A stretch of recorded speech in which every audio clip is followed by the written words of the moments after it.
Então, eles largaram logo as redes e foram com Jesus. Um pouco mais adiante, Jesus viu outros dois irmãos. Eram Tiago e João, filhos de Zebedeu, que estavam no barco deles, consertando as redes. Jesus chamou os dois, e eles deixaram Zebedeu, seu pai, e os empregados no barco, e foram com ele. Vamos orar. Senhor, que o Senhor esteja conosco nesta noite, que o Senhor fale aos nossos corações, que o Senhor possa, Senhor, estar conosco, presente aqui. Abra as nossas mentes, abra os nossos corações, que a gente possa entender a Sua palavra, entender a Sua mensagem, aquilo que o Senhor quer para nós, para as nossas vidas, individualmente, como família, como igreja, Senhor. Esteja conosco, seja soberano nesta noite aqui, na Tua casa, Senhor. Fica conosco, muito obrigado, te pedimos e agradecemos, no nome de Jesus. Amém. Bom, antes da gente continuar, eu queria falar um pouquinho sobre o conceito de família cristã e a família moderna. Mas antes, tem dois textos em Lucas, que eu pedi para os irmãos abrirem, que dão sequência a esse de Marcos que a gente leu. Peço que os irmãos tenham prestado bastante atenção nesse texto aqui de Marcos, e agora vamos ver Lucas 9, de 57 a 62. Lucas 9, de 57 a 62.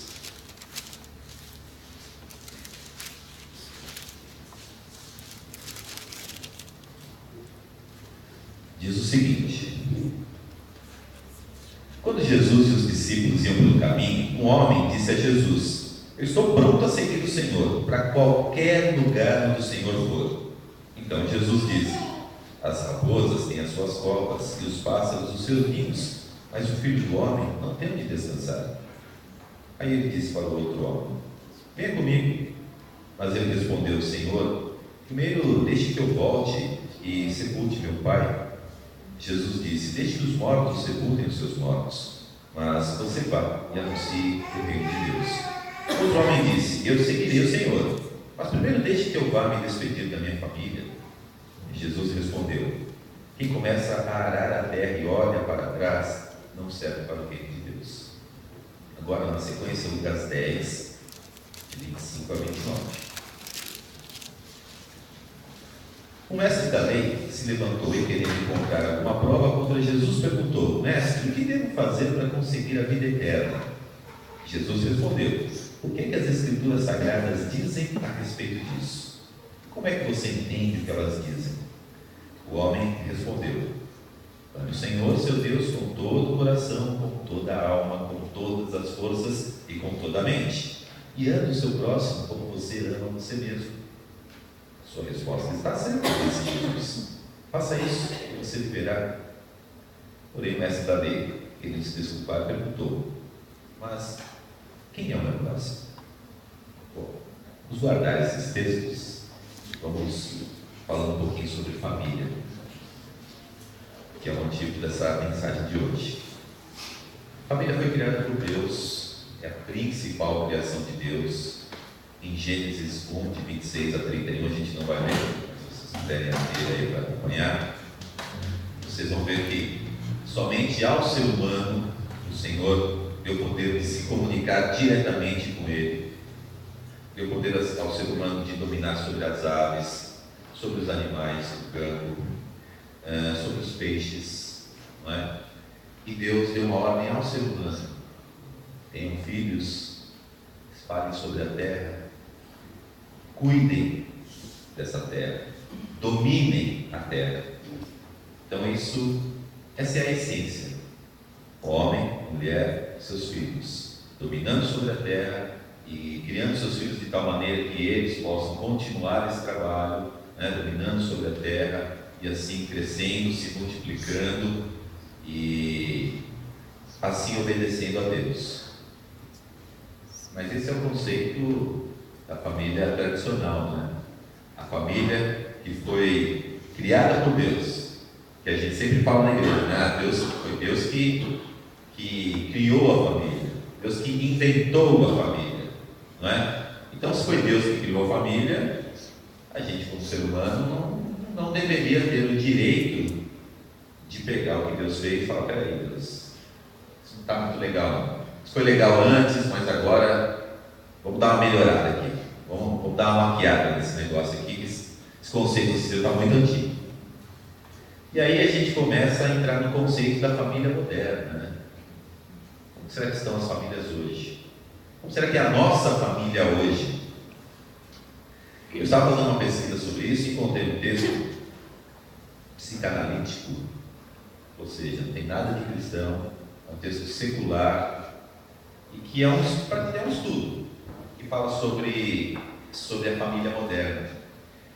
E aí, eu achei interessante alguns pontos, eu até destaquei e vou aqui compartilhar com vocês. Esse novo conceito muda a relação do indivíduo com o mundo. Mães e pais sentem-se cada vez mais pressionados pela pós-modernidade e refletem esse anseio para a vida em grupo, no seio familiar. É cada vez mais comum filhos acumularem atividades extraescolares, cursos de inglês, futebol, balé, escoteiro, enquanto os pais acumulam horas e horas de trabalho. Um texto secular, não tem nada de cristão. Ele diz aqui: a falta de contato, de diálogo, de interação é preocupante. O jantar com a família é constantemente adiado e a falta de tempo, ícone dos tempos modernos, deixa a mesa cada vez mais vazia. Até me assustei com esse texto, porque é um texto secular. Eles estão preocupados com as famílias de hoje. E olha que o que a gente mais vê, principalmente nos meios de comunicação, é o apoio às novas formas de família. E aí a gente vê pessoas que estudam comportamento humano falando que estão preocupados com esse novo conceito de família. E aí a coisa vai ficando ainda pior. Ele diz assim: é nesse contexto que se observa de forma nítida o fenômeno que ele denomina terceirização da família. Aí explica um pouquinho. Terceirização, aquela coisa que as empresas usam quando a sua atividade, tirando a sua atividade principal, delegam para outras empresas para que eles possam ter mais eficiência, racionalizar os seus custos. Ok. Aí ele diz: então, de maneira similar, a família atual está sendo terceirizada para se manter no compasso das exigências sociais e econômicas da nossa sociedade. Parece terceirizar algumas de suas funções, dentre elas a da educação dos filhos. E aí a coisa vai ficando cada vez mais difícil. Como que a gente consegue conviver com a família tradicional que Deus nos propõe, com a família moderna? Nós somos levados a viver pelo nosso dia a dia em sociedade, e a coisa ficando cada vez mais difícil, e a gente terceirizando, principalmente a educação dos nossos filhos. Como é que fica o futuro da nossa família com esse tipo de terceirização? Como é que fica o futuro da nossa igreja com esse tipo de terceirização?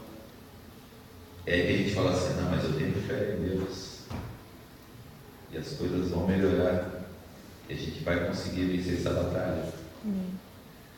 Eu quero mostrar para você hoje uma coisa que eu aprendi, me assustou muito, que não basta a fé, precisa também da obediência. Então o título deveria ser Fé e Obediência, talvez deveria ser Fé versus Obediência, porque só a fé parece que ainda é pouco. E a gente vai continuar conversando sobre isso, porque você já está pensando, né? Puxa vida, como é que eu vou fazer agora? Como é que eu vou equilibrar isso? Como é que eu vou equilibrar esse conceito de família cristã com isso que eu vivo agora, por conta do meu dia a dia, do meu trabalho, da sociedade que eu vivo? Nós que vivemos nas grandes cidades sabemos disso.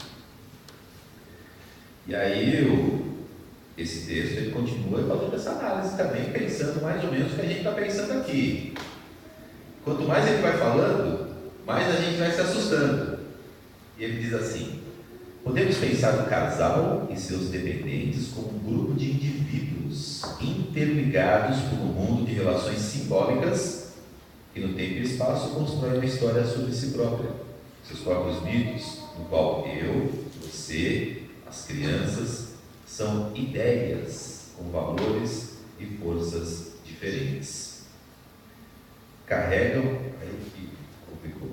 a força do sangue no arranjo heterossexual e e somente a força do afeto dos casais homoparentais. Olha aí como a coisa vai ficando mais difícil. A nossa sociedade hoje começa a ver as pessoas como indivíduos.